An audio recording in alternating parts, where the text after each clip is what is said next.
السلام علیکم ورحمۃ اللہ وبرکاتہ. نحمده ونصلي ونسلم على رسوله الكريم. اما بعد فاعوذ بالله من الشیطان الرجیم. بسم اللہ الرحمن الرحیم. شهر رمضان الذي انزل فيه القرآن. صدق اللہ العظیم وبلغنا رسوله النبی الامین الکریم. ونحن على ما قال ربنا لمن الشاہدین والشاکرین والحمد للہ رب العالمین. آئیے ہم آپ سب مل کر اپنے اور ساری کائنات کے مرکز عقیدت ہم سب کے آقا مولا حضور تاجدار مدینہ سرور قلب سینہ سیاح الی مقام فخر دو جہاں سرور عالم نور مجسم فخر آدم و بنی آدم جناب احمد مصطفیٰ محمد مصطفیٰ ارواحنا فدا صلی اللہ تعالی علیہ وسلم کی بارگاہ بیٹس پناہ میں انتہائی خلوص و محبت و عقیدت و احترام کے ساتھ درود و سلام کا ہدیہ پیش کر لیں. اللہم صلی علی سیدنا حبیبنا شفیعنا مولانا محمد وعلی آل سیدنا مولانا محمد بارک وسلم صلاۃ و سلام علیک یا رسول اللہ صلی اللہ تعالی علیہ وسلم.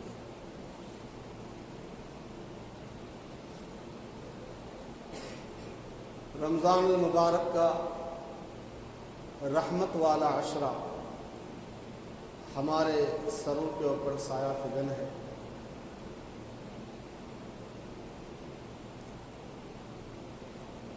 اللہ کی رحمتیں جھوم کے برس رہی ہیں اور بندوں کے شب و روز رب کی خصوصی رحمتوں اس کی نوازش اور اس کی عنایتوں میں شرابور ہو رہے ہیں. اب وہ ایک قسمت کی بات ہے کہ کوئی اس مہینے میں اپنے دامن کو خدا کی خاص رحمتوں سے بھر لیتا ہے اور کوئی محروم کا محروم رہ جاتا ہے. بارش ہر جگہ برستی ہے لیکن زمین پہ ڈیپینڈ کرتا ہے. زمین اگر اچھی ہوگی تو اس میں اسی بارش کی وجہ سے فصلیں لہلہائیں گی.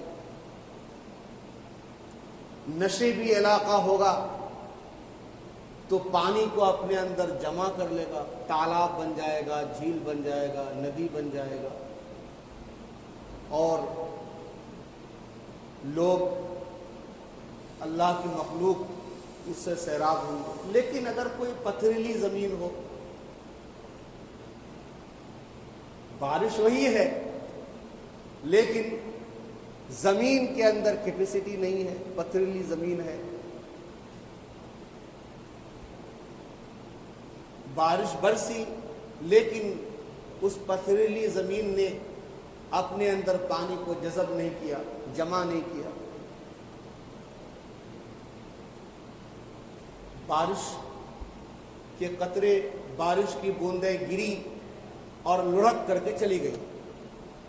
تو اب اگر اس میں کوئی فصل، کوئی ہریالی، کوئی پیڑ پودا، کوئی جھاڑ جھنکار اگر نہ اگے تو اس میں بارش کا کیا قصور ہے؟ اس زمین کا قصور ہے نا. بلا تشبیہ و تمثیل رمضان کریم میں اللہ تعالیٰ کی خصوصی رحمتیں جھوم کے برس رہی ہیں. کوئی خوش بخت ان رحمتوں سے اپنے دامن کو بھر لیتا ہے، اپنے گھروں کو بھر لیتا ہے، رب کی بارگاہ سے مغفرت کا پروانہ حاصل کر لیتا ہے، رب کو راضی کر لیتا ہے. اور کچھ جو ہیں کھانے پینے سونے جاگنے میں رہ جاتے ہیں اور انہیں کچھ ہاتھ نہیں آتا. تو رمضان شریف تو سب کو دینے کے لیے آیا ہے. اگر کوئی خود ہی نہ لے اور پتھر کی طرح سے ہو جائے تو اس میں رمضان شریف کا کوئی قصور نہیں ہے. اللہ کریم ہمیں ان لوگوں میں سے بنائے جو رمضان شریف کی رحمتوں سے مالا مال ہوتے ہیں. رمضان شریف میں اللہ تبارک و تعالیٰ نے قرآن پاک کو نازل فرمایا. ارشاد ہوا شہر رمضان الذی انزل فیہ القرآن، رمضان کا مہینہ جس میں قرآن نازل کیا گیا. رمضان کو قرآن سے اور قرآن کو رمضان سے بہت ہی گہری نسبت ہے. قرآن شریف کو رمضان شریف میں نازل کیا گیا اور رمضان شریف میں قرآن کریم کی بہت زیادہ تلاوت ہوتی ہے. ویسے تو تلاوت کرنے والے ہمیشہ تلاوت کرتے ہیں، لیکن رمضان شریف میں خصوصیت کے ساتھ قرآن کریم کی تلاوت ہوتی ہے. یہ قرآن پاک بڑی عظمت والی کتاب ہے، نور ہی نور ہے. اللہ تعالیٰ نے اپنے پاک کلام میں ارشاد فرمایا کہ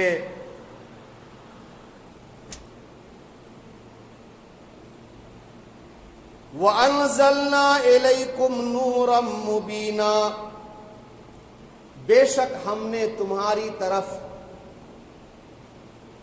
روشن نور نازل فرمایا. اس قرآن کو اللہ نے نور، روشن نور، نور تو ہے ہی ہے، اوپر سے وہ روشن بھی ہے.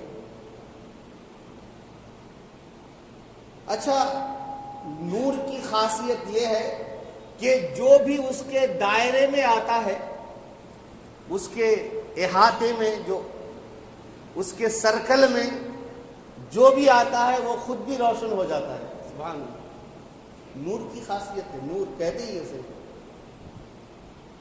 جو اس کے دائرے میں آئے، جو اس کے سرکل میں آئے وہ بھی روشن ہو جائے. سبحان اللہ، قرآن کریم نور ہے. قرآن کریم نور ہے، روشن نور ہے. جو قرآن کریم کے قریب آ جائے گا وہ بھی روشن ہو جائے گا. سبحان اللہ.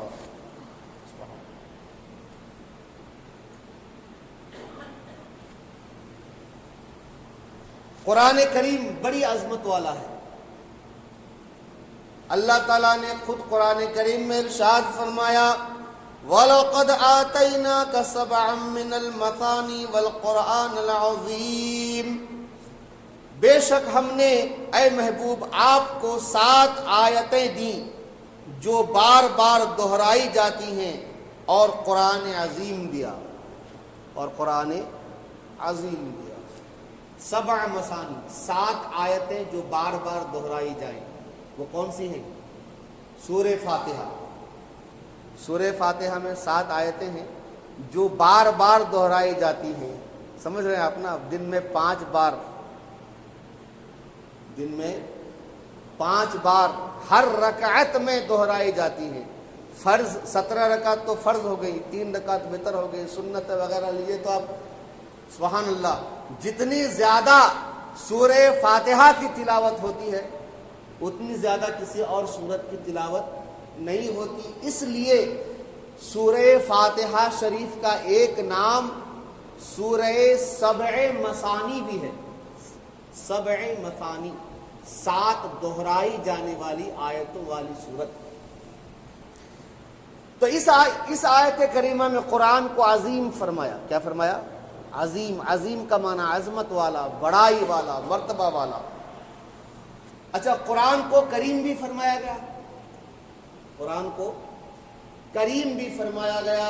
کریم کا معنی ہے کرم کرنے والا، سخاوت کرنے والا. ارشاد باری تعالی ہے انہ لقرآن کریم، بے شک یہ قرآن کریم ہے. قرآن معلوم ہوا.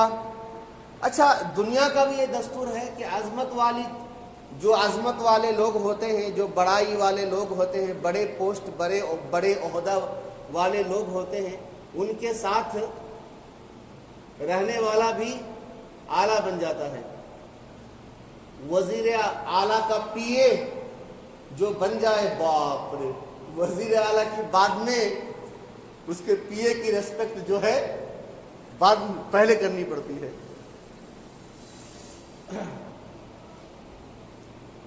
تو بڑے مرتبے والے کے قریب ہونے والا بھی اگر کبھی کسی کو سدھرمیا کے ساتھ فوٹو کھنچوانے کا موقع مل جائے تو وہ زندگی بھر اس فوٹو کو سنبھال کے رکھتا ہے، اپنے واٹس اپ ڈی پی میں رکھتا ہے کہ نہیں؟ دنیا کا دستور ہے۔ کمال کی بات ہے، دنیاوی اعتبار سے ایک مرتبہ والا کے ساتھ فوٹو کھنچوانے کا موقع مل جائے تو آدمی اپنے لیے اعزاز سمجھتا ہے اور ساری زندگی اس فوٹو کو حفاظت سے رکھتا ہے اور اپنے دوست و احباب، جاننے والے نہ جاننے والے سب کو جو ہے دکھاتا ہے کہ میں وہ ہوں جس کو وزیر اعلیٰ کے ساتھ فوٹو کھنچوانے کا موقع ملا ہے۔ کمال کی بات ہے، جب دنیاوی عہدے والے کے ساتھ قربت کا یہ عالم ہے، جو قرآن جو واقعی عظمت والا ہے اس کے ساتھ جو قریب ہو جائے وہ کتنا عظمت والا ہو جائے گا۔ قرآن جو کریم ہے، کرم والا ہے، اس کے قریب اگر کوئی ہو جائے تو وہ کتنا کرم والا ہو جائے گا۔ سبحان اللہ، سوچ کی بات ہے۔ اور قرآن رحمت بھی ہے، شفا بھی ہے۔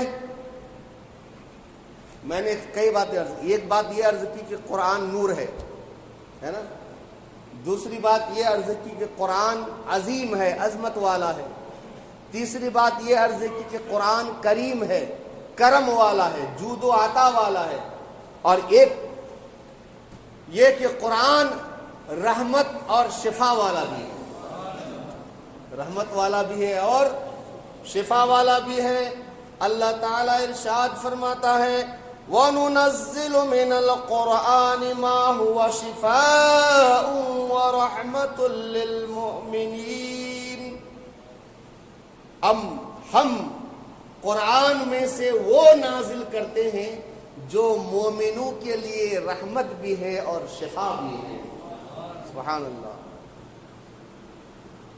قرآن مومنوں کے لیے، کافروں کے لیے نہیں، مومنوں کے لیے رحمت بھی ہے اور شفا بھی ہے۔ اچھا، قرآن جو ہے ہدایت بھی ہے۔ فرمایا الف لام میم ذالک الکتاب لا ریب فیہ ھدی للمتقین، یہ وہ بلند رتبہ کتاب جس میں شک کی کوئی گنجائش نہیں، کوئی جگہ نہیں، ہدایت ہے متقیوں کے لیے، پرہیزگاروں کے لیے ہدایت ہے۔ اور سبحان اللہ، قرآن جب دنیا میں تشریف لایا تو شان کیا تھی ہم لوگوں کو کچھ معلوم نہیں ہوتا ہے نا۔ عن سعید ابن جبیر ما جاء جبرائیل بالقرآن الى النبی صلی اللہ علیہ وسلم الا ومعه 4 من الملائکۃ حفظہ۔ حضرت سیدنا سعید بن جبیر رضی اللہ تعالی عنہ سے مروی ہے کہ جب جبرائیل نبی اکرم صلی اللہ علیہ وسلم کی خدمت میں قرآن لے کر کے آتے تو ان کے ساتھ 4 فرشتے ہوتے تھے جو حفاظت کیا کرتے تھے۔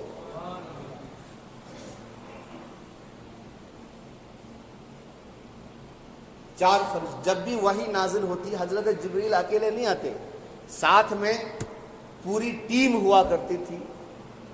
وحی تو حضرت جبریل لے کے آتے لیکن باقی فرشتے اس وحی کی حفاظت کرتے تاکہ کوئی شیطان ابلیس کہیں چوری چھپے وحی الہی کو نہ سنے۔ جی، چوری چھپے کوئی شیطان، کوئی ابلیس، کوئی جن قرآن کو، وحی الہی کو نہ سننے پائے، اس لیے یہ پورے فرشتوں کی فوج بھی آیا کرتی تھی۔ اور کچھ صورتیں تو ایسی ہیں کہ سبحان اللہ، روایتوں میں ہے، تفسیر در منصور کے اندر بہت تفصیلی باتیں ہیں امام جلال الدین سیوطی کی۔ یہاں پہ مختصراً یہ ہے کہ جب سورۃ الانعام شریف، ابھی کل یا پرسوں جو ہے سورۃ الانعام شریف کی تلاوت مکمل ہوئی نا، ہاں جی، جب سورۃ الانعام شریف نازل ہوئی تو 70,000 فرشتے ساتھ میں نازل ہوئے. عظمت، آپ عظمت کا اندازہ لگا سکتے ہیں. سورۃ الانعام شریف کی عظمت کیا ہے؟ عظمت یہ ہے کہ جب یہ نازل ہوئی تو حضرت جبریل امین اکیلے نہیں آئے، اس کی عظمت اتنی تھی کہ 70,000 فرشتوں کے ساتھ لے کر کے آئے. اور سورہ فاتحہ شریف روزانہ ہم پڑھتے ہیں نا، دن میں 5 بار نمازوں میں. شان کیا ہے؟ جب سورہ فاتحہ شریف نازل ہوئی تو 80,000 فرشتے سورہ فاتحہ کے ساتھ نازل ہوئے. سبحان اللہ. سورہ یونس نازل ہوئی تو ساتھ میں 30,000 فرشتے نازل ہوئے. جب سورہ زخرف شریف نازل ہوئی تو 20,000 فرشتے ساتھ آئے. سورہ بقرہ کی ہر آیت کے ساتھ، سبحان اللہ، 286 آیتیں ہیں سورۃ البقرہ شریف میں، 286 آیتیں ہیں. سورہ بقرہ شریف کی ہر آیت کے ساتھ 80,000 فرشتے نازل ہوئے. اور سورہ بقرہ کی جو آخری 2 آیتیں ہیں نا، اللہ اکبر، سورہ بقرہ کی آخری دونوں آیتوں کو آمن الرسول سے لے کر کے یہ وانصرنا علی القوم الکافرین تک، ان دونوں آیتوں کو حدیث پاک میں عرش کے خزانوں میں سے ایک خزانہ فرمایا ہے. تلاوت کیا کیجیے، قرآن سے قریب ہوئیے. تو سورہ بقرہ کی آخری آیتیں حضرت جبرائیل امین جب لے کر نازل ہوئے تو ان کے ساتھ فرشتوں کی اتنی بڑی تعداد نازل ہوئی جن کی تعداد خدا کے سوا کوئی نہیں جانتا. اب یہاں اتنے ہزار، اتنے لاکھ بھی نہیں، اتنے، ان چونکہ عرش کے خزانہ ہے نا، یہ عرش کے خزانوں میں سے خزانہ، تو ان دونوں کے ساتھ، ان دونوں آیتوں کے ساتھ اتنے زیادہ فرشتے نازل ہوئے جن کی تعداد اللہ اور اس کے رسول کے سوا کوئی نہیں جانتا. سورۃ الکہف کے نزول کے وقت 70,000 فرشتے نازل ہوئے. اور آیت الکرسی، سبحان اللہ، اللہ لا الہ الا هو الحی القیوم لا تأخذه سنة ولا نوم له ما في السماوات وما في الأرض من ذا الذي يشفع عنده إلا بإذنه يعلم ما بين أيديهم وما خلفهم ولا يحيطون بشيء من علمه إلا بما شاء وسع كرسيه السماوات والأرض وهو العزيز الحكيم. کہیے سبحان اللہ. تو آیت الکرسی جب نازل ہوئی تو اتقان، الاتقان امام سیوطی کی، اس میں فرماتے ہیں کہ آیت الکرسی کے نزول کے وقت 30,000 فرشتے نازل ہوئے. آیت الکرسی کے نزول کے وقت ساتھ میں 30,000 فرشتے نازل ہوئے. سبحان اللہ. یہ قرآن کریم کی ہر آیت ہی عظمت والی ہے، لیکن کسی کسی آیت، کسی کسی سورت کو خصوصی فضیلتیں بھی حاصل ہیں. جیسا کہ قرآن فرماتا ہے تلک الرسل فضلنا بعضهم علی بعض. نبوت و رسالت میں ہر رسول، ہر نبی برابر ہے، لیکن کچھ خصوصی فضیلتیں ایسی ہیں کہ قرآن خود فرماتا ہے تلک الرسل فضلنا بعضهم علی بعض. یہ وہ رسول ہیں جن میں ہم نے بعض کو بعض پر فضیلت عطا فرمائی ہے. منہم من کلم اللہ، ان رسولوں میں کوئی وہ ہے جن سے اللہ نے کلام فرمایا، بلا واسطہ کلام فرمایا. کون ہے وہ؟ موسیٰ علیہ السلام. سبحان اللہ. ورفع بعضهم درجات، اور ان میں کچھ وہ ہیں سبحان اللہ جن کو درجوں بلند فرمایا. وہ درجوں جن کو بلند فرمایا وہ ہمارے آقا صلی اللہ علیہ وسلم کی ذات پاک ہے۔ تو جس طرح انبیاء و رسول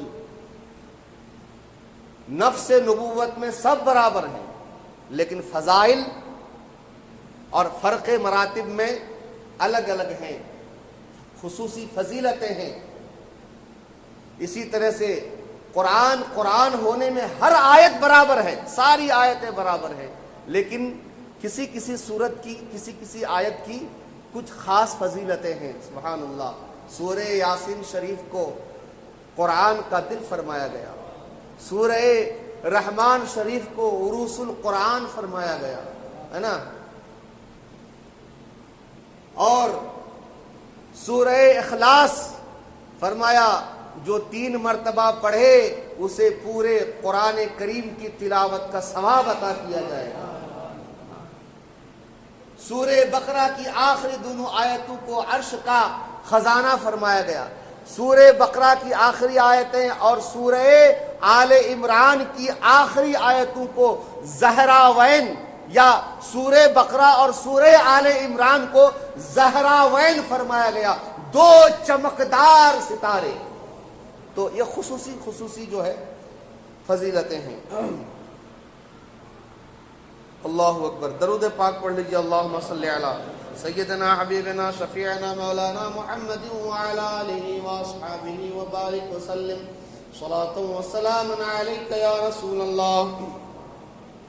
سرکار دو عالم صلی اللہ علیہ وسلم ارشاد فرماتے ہیں، اقرأوا القرآن فَإِنَّهُ يَأْتِي يَوْمَ الْقِيَامَةِ شَفِيعًا لِأَصْحَابِهِ۔ سبحان اللہ کہیے۔ حضور نے فرمایا قرآن پڑھا کرو، قرآن، اقرأوا القرآن، قرآن پڑھا کرو، کیونکہ یہ قیامت کے دن اپنے پڑھنے والوں کی شفاعت کرے گا۔ اللہ تعالی ہم سب کو قرآن کی تلاوت کی توفیق عطا فرمائے، اور کل قیامت کے دن قرآن کریم کی شفاعت ہم سب کو نصیب فرمائے۔ ایک اور حدیث پاک سنیے، حدیث قدسی میں ہے، اللہ تبارک و تعالی ارشاد فرماتا ہے، من شغلہ القرآن عن مسئلتی اعطیت افضل ما اعطی السائلین۔ جس کو ہر وقت قرآن میں مشغولیت رہے، وہ ہر وقت قرآن پڑھتا رہتا ہے، حافظ قرآن ہے تو ہر وقت قرآن شریف کی تلاوت کرتا ہے، عالم دین ہے تو ہر وقت قرآن کریم کے معنی بیان کرتا ہے، تفسیر بیان کرتا ہے، وغیرہ وغیرہ وغیرہ۔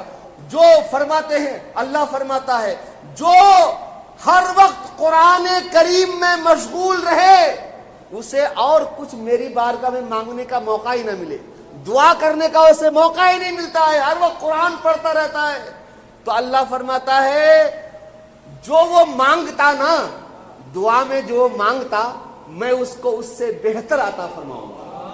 سبحان اللہ، سبحان اللہ۔ اور آگے آئیے، سبحان اللہ، قرآن کو دیکھیے، قرآن پاک کے بارے میں خود اللہ نے ارشاد فرمایا، وَنُنَزِّلُ مِنَ الْقُرْآنِ مَا هُوَ شِفَاءٌ۔ ہم جو قرآن کو نازل کرتے ہیں وہ مومنوں کے لیے شفا ہے۔ اب کیسے کیسے شفا ہے، سبحان اللہ، کیا بات ہے۔ ایک حدیث پاک میں ہے، علیکم بالشفاءین العسل والقرآن۔ اے مسلمانوں، اے میرے امتیوں، اپنے اوپر 2 شفاؤں کو لازم کر لو، اپنے اوپر 2 شفاؤں کو لازم کر لو۔ ایک شفا قرآن ہے اور دوسرا شفا شہد ہے۔ شہد میں بھی شفا ہے۔ ایک حدیث پاک میں ہے، خیر الدواء القرآن، قرآن کریم بہترین دوا ہے۔ ہم لوگ تو خالی ڈاکٹر میں بھاگتے ہیں، وہ مادہ پرست ہو گئے نا، دنیا ہی ایسی ہے، خالی مادہ، کبھی روحانیت کی طرف توجہ نہیں جاتی، خالی مادیت کی طرف۔ حضور فرماتے ہیں، خیر الدواء القرآن، سب سے بہترین دوا قرآن ہے۔ ایک حدیث پاک میں ہے، فاتحۃ الکتاب شفاء من کل داء. سورہ فاتحہ ہر بیماری کا علاج ہے، ہر بیماری کی شفا ہے. ایک حدیث پاک میں ہے فاتحۃ الکتاب شفاء من السم. سورہ فاتحہ زہر سے بھی شفا عطا کرتی ہے.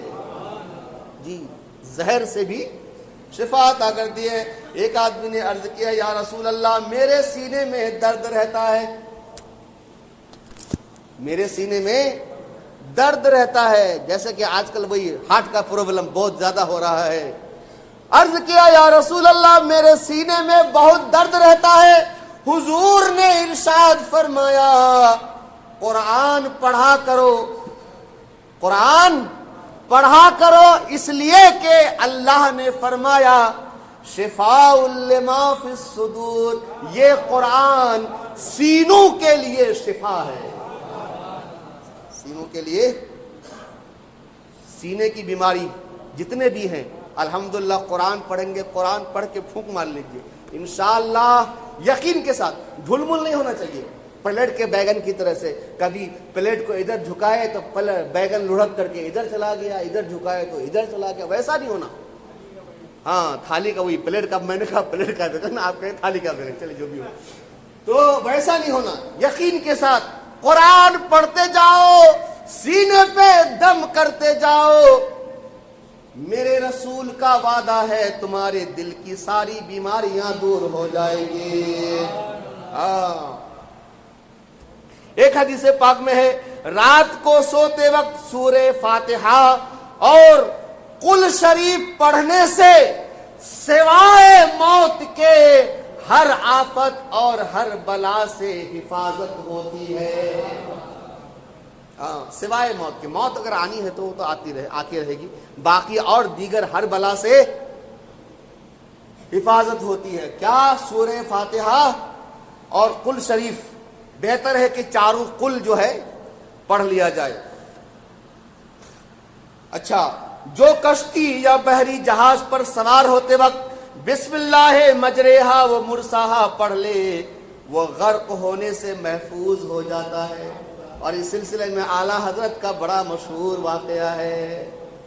کشتی واپسی میں بھور میں پھنس گئی، جہاز ڈوبنے کے قریب ہو گیا، سب لوگوں نے کلمہ شہادت پڑھ لی، لیکن اعلیٰ حضرت بڑے اطمینان سے بیٹھے ہیں. والدہ نے فرمایا احمد رضا امن میاں تمہیں کوئی فکر نہیں ہے؟ تو عرض کیا امی جان فکر کی کوئی بات نہیں ہے، میرا یقین ہے کہ یہ جہاز نہیں ڈوبے گا. کہا یہ یقین کہاں سے آیا، کس بیس پہ بول رہے ہو؟ عرض کیا امی جان حدیث پاک میں ہے کہ جب کشتی پہ سوار ہوتے وقت یہ دعا پڑھ لی جائے تو کشتی ڈوبنے سے محفوظ ہو جاتی ہے. احمد رضا نے کشتی پہ سوار ہوتے وقت یہ دعا پڑھ لی تھی. میرا یقین ہے پہاڑ اپنی جگہ سے ہل سکتا ہے، حدیث پاک غلط نہیں ہو سکتی. یہ کشتی نہیں ڈوبے گی تو نہیں ڈوبے گی. چنانچہ تھوڑی دیر بعد لوگوں نے دیکھا کہ موجوں نے خود کشتی کو ساحل تک پہنچا دیا. سبحان اللہ. تو یقین بہت ضروری ہے. اور حدیث پاک میں ہے جو رات کو سوتے وقت آیت الکرسی پڑھ لے، سوتے وقت آیت الکرسی پڑھ لے، اس کے گھر میں شیطان داخل نہیں ہوتا، رات بھر شیطان داخل نہیں ہوتا. سورہ بقرہ کی آخری دونوں آیتوں میں شفا ہے. سورہ انعام ہر مرض کی دوا ہے. جس کو کوئی زہریلا کیڑا کاٹ لے وہ پانی میں نمک گھول کر زخم پر ڈالتا جائے اور قل یا ایھا الکافرون قل اعوذ برب الفلق اور قل اعوذ برب الناس پڑھتا جائے، اللہ تعالی شفا عطا فرمائے. جس آدمی کو جنون کا مرض ہو اس پر سورہ یاسین شریف پڑھنے سے شفا حاصل ہوتی ہے.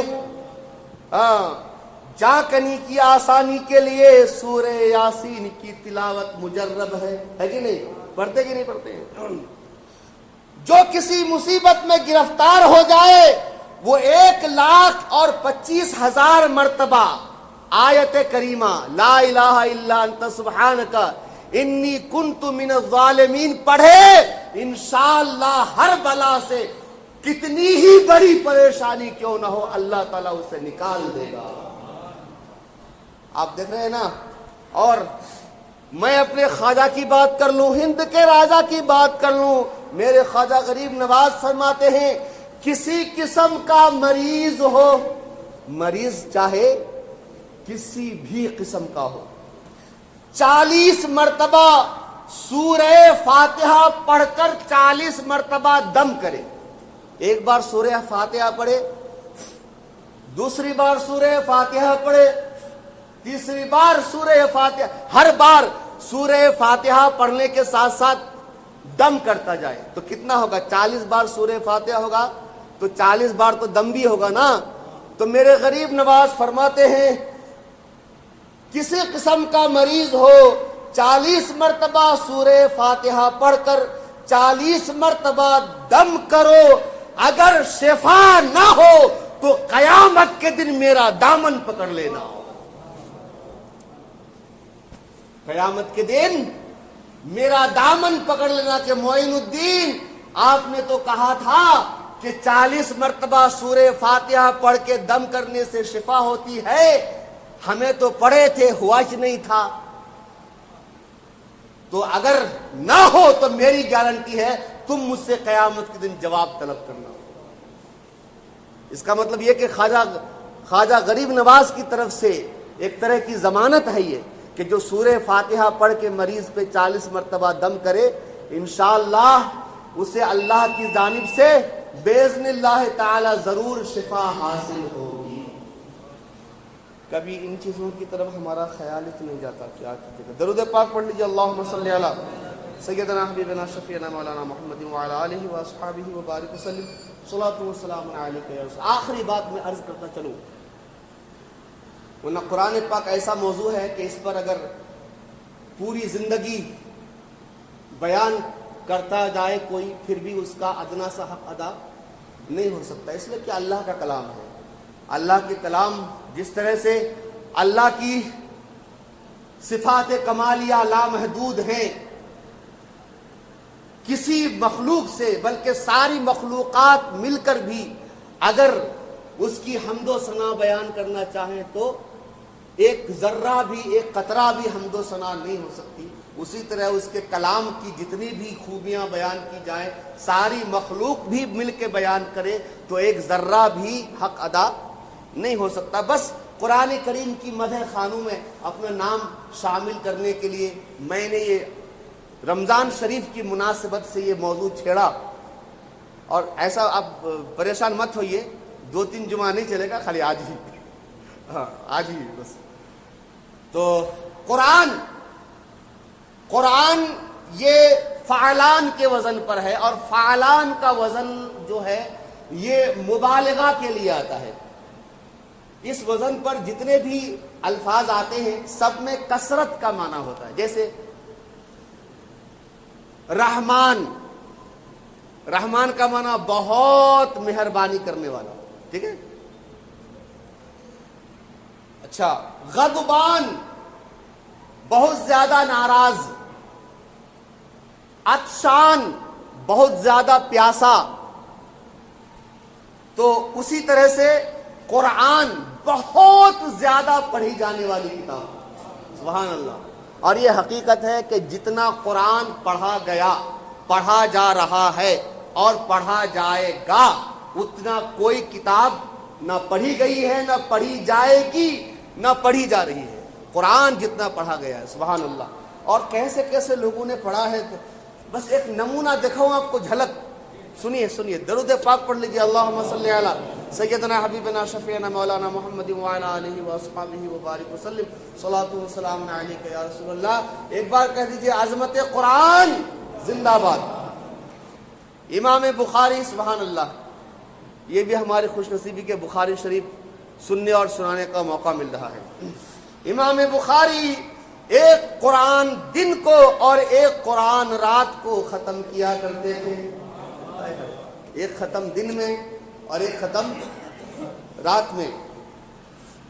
امام ابو بکر خطیب بغدادی دن اور رات میں ایک ختم قرآن کیا کرتے تھے. وہ دن اور رات دونوں ملا 24 گھنٹے میں ایک ختم. اور امام بخاری ایک ختم دن میں ایک ختم رات میں. اور ہمارے خواجہ ہند کے راجہ سبحان اللہ ان کی شان یہ تھی کہ ایک قرآن دن کو اور ایک قرآن رات کو ختم کیا کرتے تھے.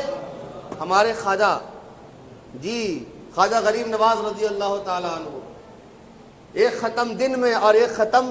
اور ہم خواجہ کے ماننے والے ہیں کہ کبھی قرآن پاک کو کھول کے ہی نہیں دیکھتے ہیں. ایسے خواجہ کے دیوانے خواجہ کا دامن نہیں چھوڑیں گے. ارے پکڑو تو پہلے تب نہیں چھوڑنے کی بات ہے. حضرت خواجہ ابو یوسف چشتی روزانہ 5 مرتبہ ختم قرآن کیا کرتے تھے. اب آگے بڑھتے جائیے دیکھیے آپ. حضرت شیخ ابو طاہر روزانہ 10 مرتبہ ختم قرآن کیا کرتے تھے. حضرت شیخ برہان ابن ابی شرف روزانہ 15 مرتبہ ختم قرآن کیا کرتے تھے. اور امام محمد بن احمد رات دن میں 14 مرتبہ ختم قرآن کیا کرتے تھے. حضرت جلیل ابن کاتب صوفی 4 قرآن دن میں ختم کرتے تھے, 4 قرآن رات میں ختم کرتے تھے. حضرت منصور بن زادان مغرب اور عشاء کے درمیان 2 ختم قرآن پاک کرتے تھے. حضور سیدنا غوث پاک رضی اللہ تعالی عنہ 15 سال تک, 1-2 دن کی بات نہیں ہے, 15 سال تک ہر رات میں ایک ختم قرآن کیا کرتے تھے. سبحان اللہ.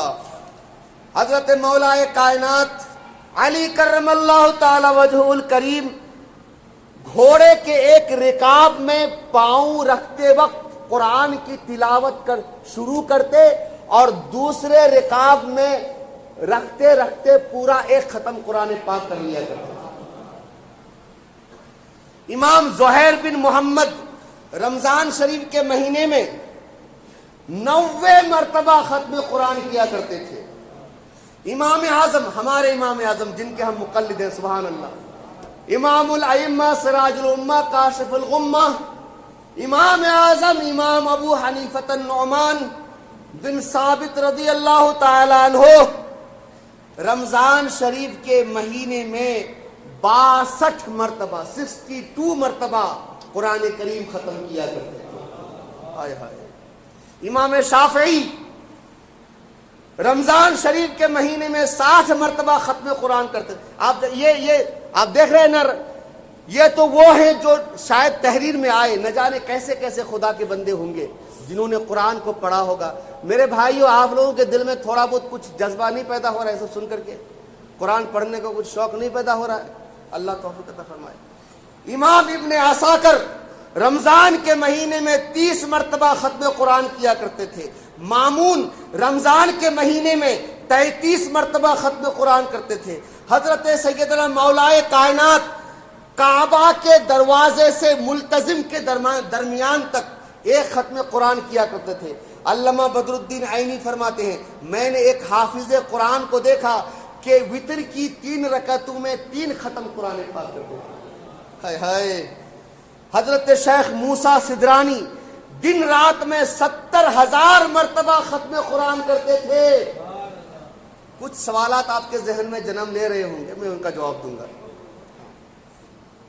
حضرت داتا صاحب لاہور میں داتا علی ہجویری رضی اللہ تعالیٰ عنہ نے لکھا ہے کہ ایک مرتبہ رمضان کے مہینے میں نے بغداد کی مسجد شونیزیا میں نماز تراویح پڑھی. وہاں کے حافظ صاحب نے تراویح میں 5 مرتبہ ختم قرآن کیا. ایک رات کی 20 رکعت تراویح میں 5 ختم قرآن. اللہ اکبر. حضرت شیخ عیسیٰ دن رات میں 70,000 مرتبہ ختم قرآن کیا کرتے تھے. حضرت ابو بکر عیاش امام بخاری کے استادوں میں سے ہے, جگہ جگہ بخاری شریف میں سند میں نام آتا ہے. زندگی میں 18,000 مرتبہ ختم قرآن کیا اپنی زندگی میں. حضرت شیخ ادریس نے زندگی میں 4000 مرتبہ ختم قرآن کیا. حضرت شیخ ابو بکر شبلی بغداد شریف میں مزار پاک حاضری کا شرف حاصل ہوا. حضرت شیخ ابو بکر شبلی نے زندگی میں 13000 مرتبہ ختم قرآن کیا.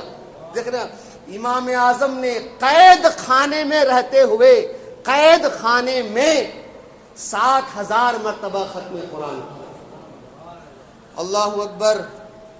یہ قرآن کے عاشق اسے کہتے ہیں. ہاں ہم لوگ خالی بس قرآن پاک گھر میں ہے، قرآن گھر میں ہے کہ نہیں؟ ہاں ہے، لیکن کبھی کھول کے نہیں دیکھتے. طاق میں رکھا ہوا ہے، الماری میں رکھا ہوا ہے، بس سچ. اب سوال یہ پیدا ہوتا ہے کہ ایسا کیسے ہو سکتا ہے کہ ایک آدمی دن میں 70,000 مرتبہ ختم قرآن کر لے؟ ایسا کیسے ہو سکتا ہے؟ تو دیکھیے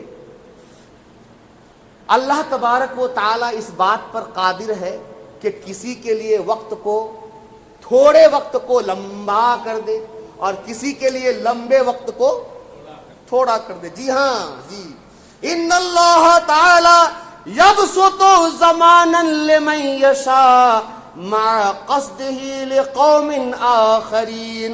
اللہ تعالیٰ جس کے لیے چاہے زمانے کو لمبا کر دے اور جس کے لیے چاہے زمانے کو کم کر دے. قرآن کریم میں موجود ہے سبحان الذی اسری بعبدہ لیلا من المسجد الحرام. رات کے تھوڑے سے حصے میں اللہ نے اپنے رسول کو مسجد حرام سے مسجد اقصی تک کی سیر کروائی.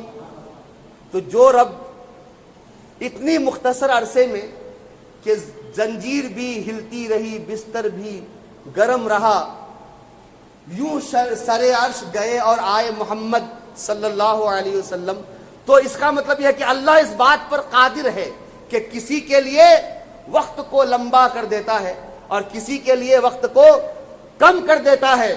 اس کی ایک مثال اور بھی ہے. قرآن کریم میں قیامت کے دن کے بارے میں فرمایا 50,000 سال کا ہوگا، اور ایک جگہ ہے کہ 1,000 سال کا ہوگا، اور حدیث پاک میں ہے کہ بس 4 رکعت نماز پڑھنے کے برابر ہوگا. محدثین کرام نے فرمایا جو کافر ہوگا اس کے لیے قیامت کا دن 50,000 سال کے برابر ہوگا، اور ہم جیسے گنہگاروں کے لیے 1000 سال کے برابر. اور غوث اعظم خواجہ غریب نواز جیسے متقیوں کے لیے اتنا ہوگا جیسے 4 رکعت نماز پڑھنے میں ٹائم لگتا ہے. تو ویسے ہی کسی کے لیے اللہ تعالیٰ وقت میں اتنی برکت دیتا ہے کہ وہ چند سیکنڈ میں قرآن کریم کی تلاوت مکمل کر لیتے ہیں. اور کوئی ایسے اللہ تعالیٰ ایسے ان کے وقت میں برکت عطا فرماتا ہے کہ 24 گھنٹے میں 70,000 مرتبہ ختم قرآن کر لیتے ہیں. اب کوئی اعتراض کی بات ہے؟ اللہ پر کیا اعتراض ہے؟ اللہ پر کوئی اعتراض ہو سکتا ہے؟ اللہ جس کے لیے چاہے وقت کو لمبا کر دے، جس کے لیے چاہے وقت کو چھوٹا کر دے. ہم جیسے گنہگاروں کو ابھی ایک کام پورا نہیں ہوتا ہے کہ سورج ڈوب جاتا ہے، لیکن کچھ بزرگان دین ایسے ہیں. امام مرغی نانی نے بدایت المبتدی ہدایہ جو ہے پہلے وہ 80 جلدوں میں اس کی شرح لکھی. بدایت المبتدی کی شرح 80 جلدوں میں لکھی. جب دیکھا کہ بڑا لمبا ہو گیا پھر اس کو 4 جلدوں میں کیا، جو آج ہدایہ تمام مدارس اسلامیہ میں پڑھائی جاتی. بہرحال میرے بھائی، قرآن کریم وہ عظمت والی کتاب ہے، وہ برکت والی کتاب ہے. اس کے قریب آؤ گے عظمت والے بن جاؤ گے، اس کے قریب آؤ گے نور والے بن جاؤ گے، اس کے قریب آؤ گے کرم والے بن جاؤ گے، اس کے قریب آؤ گے دنیا میں بھی بلندی حاصل ہو جائے گی، رب کی بارگاہ میں بھی بلندی حاصل ہو جائے گی. اللہ فرمائے گا اے جنتیوں، آج تم قرآن پڑھتے جاؤ اور جنت کے درجوں کو طے کرتے جاؤ. تم نے دنیا میں جتنا قرآن پڑھا ہوگا میرے بھائی، اسی کے حساب سے جنت کے درجے طے کرو گے. اس لیے قرآن پڑھو، قرآن سنو. اگر پڑھ نہیں پاتے تو پڑھ